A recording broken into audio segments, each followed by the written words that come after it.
Welcome back to Amateur Enthusiasm. Today we're going to do another passion project, and it's going to be a good friend of mine. His name is Michelangelo Messina, and he has a classic Mini Cooper that he's done a lot of really great work to. So hopefully we'll get to drive it. We're going to walk around and talk about it a little bit. This parking spot should be pretty cool. I can see a pretty cool parking lot down below me. So let's see if there's any cool cars. Yeah, right. No. Interesting thing though, look, every single one of these is backed into its spot. And these are like regular commuters. These aren't enthusiasts. Every single one backed in.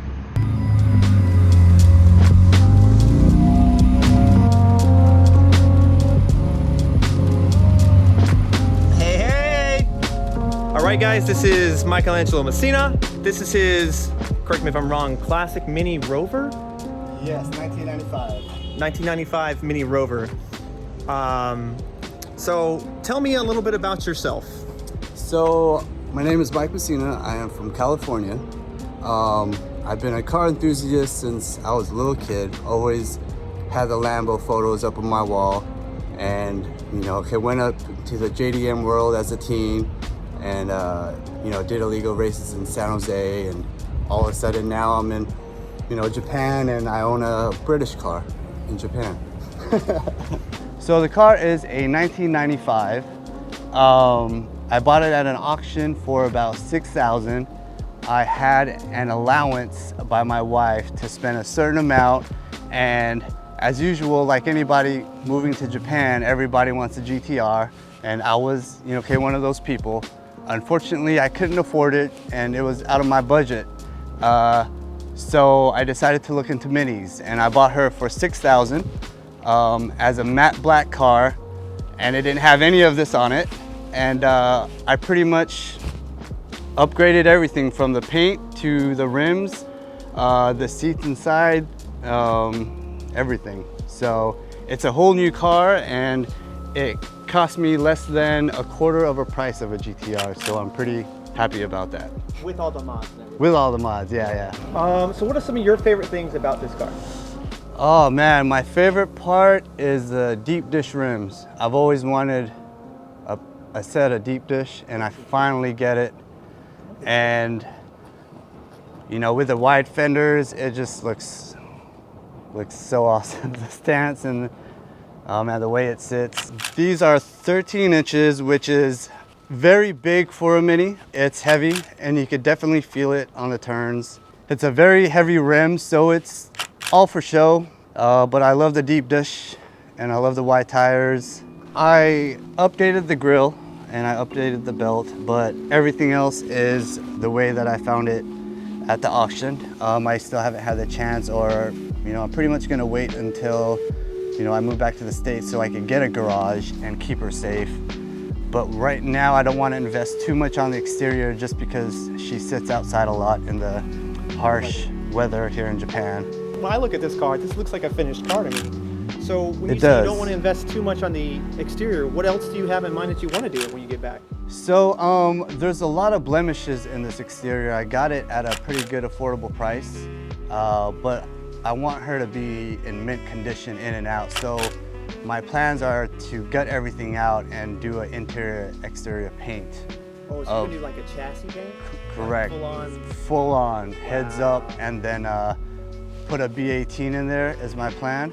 Okay. So I mean, as far as the exterior goes, it looks great, but if you look really close, there's a lot of blemishes. I'm not gonna lie, it's not perfect, but I want it to be perfect. And that's when I say I haven't invested too much into it. So it's a 1.3 liter, 1275 cc, 4 gears. It's super cramped in there. Is this your radiator? Sure is. Oh my gosh, it's tiny. Yeah. It's like a book. Yeah. The engine heats up pretty darn fast. I imagine. So on hot days, it's hard to go on long drives, especially out to Tokyo. Yeah. With traffic. With the traffic, it certainly overheats fast.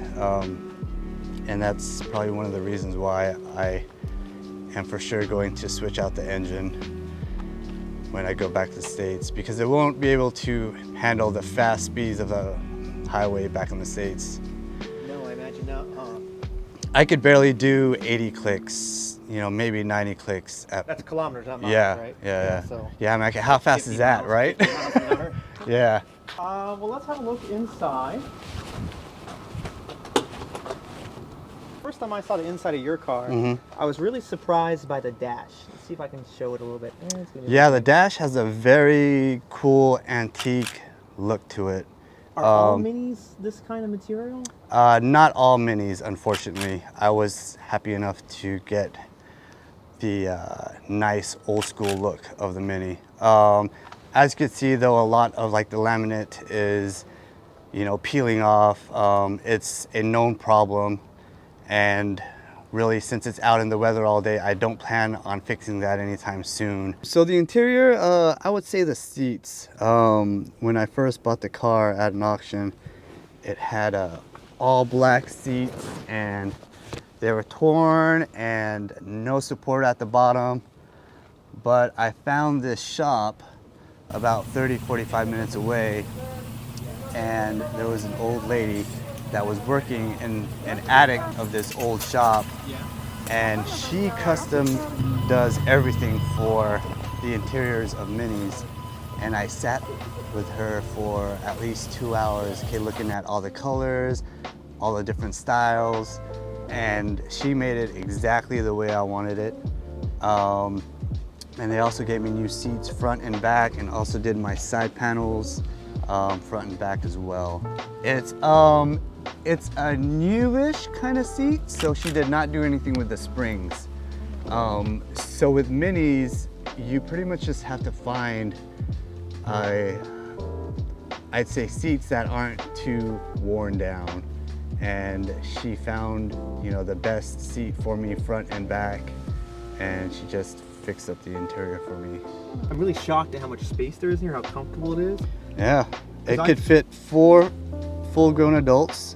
The pain of getting in and out of the back seat is real, but there's a lot of headspace here. So you'd be surprised how many people you could fit in here. And did she do the roof liner as well? She did not. I think it's so funny. Everybody I've talked about to their cars, this is one thing that's really interesting to me about car people, is they all are just a little unhappy with certain things about the car. That no matter how nice their car is, there's always something. From a third-party perspective, you're jealous. You see it, you're like, man, I really want that car. That car's so clean. I love that car. Yeah. And then you talk speak to the them, guy, and they want to fix everything. Yeah, exactly. Yeah. They want to fix everything. So tell me about yourself. Why are you into cars? How long have you been into cars? So ever since I was little, I've always been a big fan of cars. I've always had posters of Ferraris and Lamborghinis on the wall as a kid. I've always been into it. Also as a teenager, I got into the racing scene with some friends, and we used to go all the way up to San Jose and drag race. I would get a lot of tickets and fines, but it's always been in my blood, and I've always been an enthusiast on all sides, from domestic to American to European cars. It's just a love that I have across the board for everybody. So, what are some cars you had before you came to Japan? So no surprises, but all Hondas, pretty much. Civic DX 1995 was my first car. That's when I first got my license, and yeah, I'm old. I also had a 1995 Prelude SI, which was probably one of my favorites. Oh man, those are so nice. Yeah, man, it was all digital at that time, right? Which was like, yeah, that was super awesome, man. It was super unique, so that's why. Yeah, exactly. Yeah. Yep.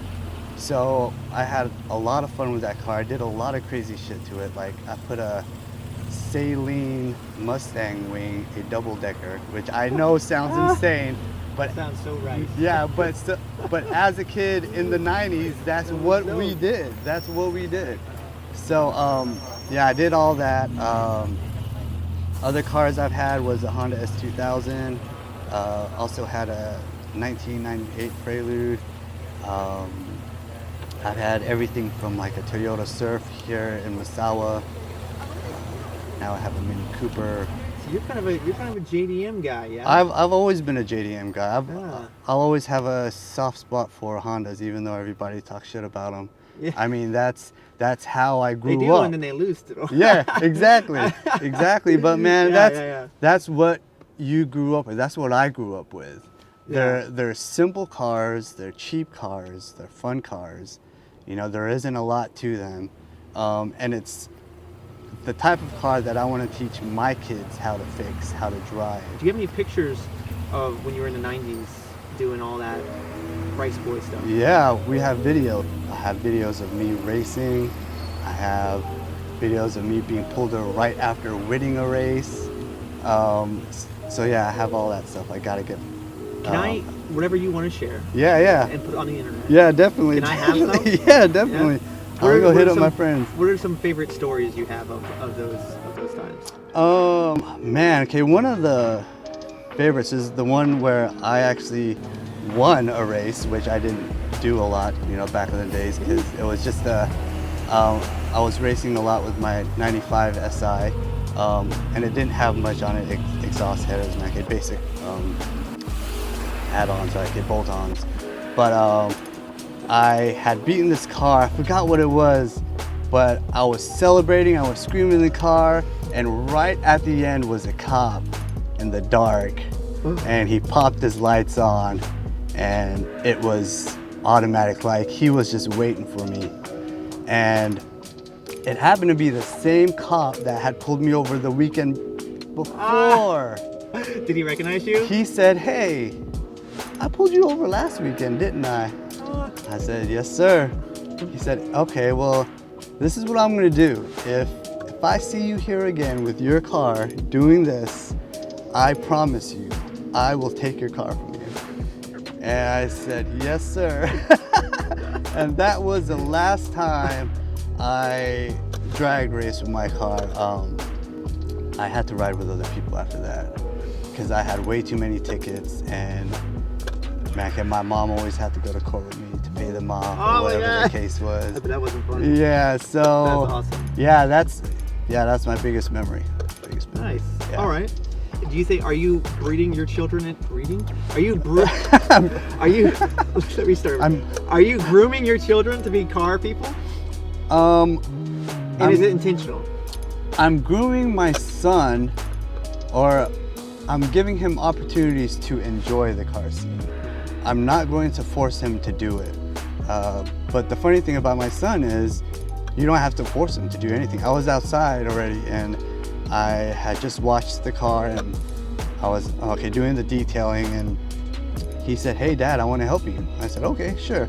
So he pulls up a stool, and then we go panel by panel, and he's asking me about these parts, and you know, okay, why are we doing this, and da da da da.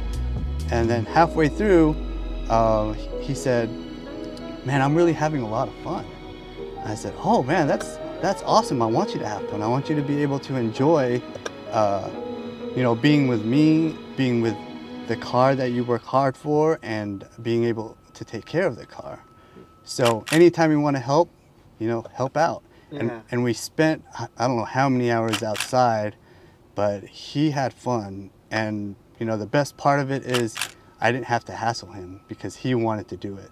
So I don't think I have to force him to learn to do all this or to be in the scene. I think he's going to be in it naturally. That's awesome. Yeah. What are you going to do when he gets his first speeding ticket? What am I going to do? Man, I can't even give him shit. Man, as long as he doesn't hurt anybody. Really though, I'm going to influence him to do things the right way. I'm going to tell him, hey, if you really want to go fast, let's go fast, but let's do it the legal way. Okay, let's go to the track. Okay, let's go to the drag strip, and let's get you trained professionally.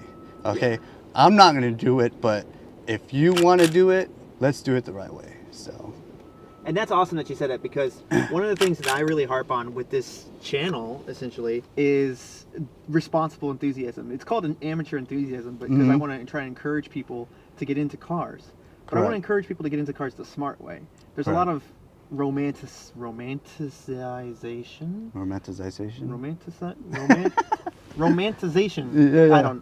There's a lot of glorifying illegal street racer activity, and there's some appeal to that, right? There is the thrill and the adrenaline rush of it is an experience of its own. And I think the thing that a lot of people don't realize about that kind of thing is, if you want, because cars are fading. Yeah. There's states who are banning cars. Yep, like California. Yep, electric cars are going to take over eventually. They can be fun. I'm not saying that electric cars are the end of the world, but it's not going to be long before the car guy is the next horse girl. Yeah. Right? Mm-hmm. And as a matter of fact, I bet you'll see like you'd have country clubs for horses. Yeah. I bet you'll see it I can for see car that. clubs. Yeah. I mean, Matt Fair is already kind of doing that with his little garage thing. Okay. They got like a whiskey Matt bar. Fair. You park your cars. Anyway. Yeah. But yeah, but I think if you want automotive enthusiasm to stick around, it needs to stick around in a sports sense. Yeah. And Agreed. The bad boy highway stuff is just going away. It's not gonna last. No. And if you want to preserve driving enthusiasm on a sports performance kind of focus, we got to encourage people to do it on track. Yeah. And if we can do that, we can get more tracks. We can preserve car enthusiasm as a whole, and I think we can create a better future for car enthusiasts everywhere. So that's what with my 89 subscribers, that's what I'd like to do. Yeah, definitely. So that's awesome. I hope I can do it with my kids too. Yeah. Hopefully my daughter I can turn her into a car girl. I don't know. It's whatever she wants though. I won't. If it happens, it happens. Yeah, I'm gonna create plenty of opportunities for her. Yeah, exactly. But if she's not interested, she's not interested. Same kind of deal with you. Exactly, man. Okay, create the opportunities, invite them over. Okay, my son, he has been to Daikoku, and he loved it. You know, we went car by car, and it's something he wants to do. So as long as he wants to do it, I'm always gonna feed that. To him. So I tell my wife about you, different things. Like, I'm going to do a video with you, I'm going to do things with you, whatever it may be. So I tell my wife that that you're like my Japan dad mentor kind of thing. I'm like, okay, so how is Messina going to go through this process? Yeah, I look at you, look at the things you do on Facebook. Like, yeah, I need to be more that way. Yeah, so man, okay, just have fun with your kids, man. Yeah. That's all I'm doing is having fun with my kids. So. Cool. Yeah. Well, hopefully, if it's not too dark, we're going to try to go for a drive. I'm going to mount the Instacam on the car. Okay. If this is where the video ends, it's because that didn't work. Sounds good. Let's give it a go. Sounds good.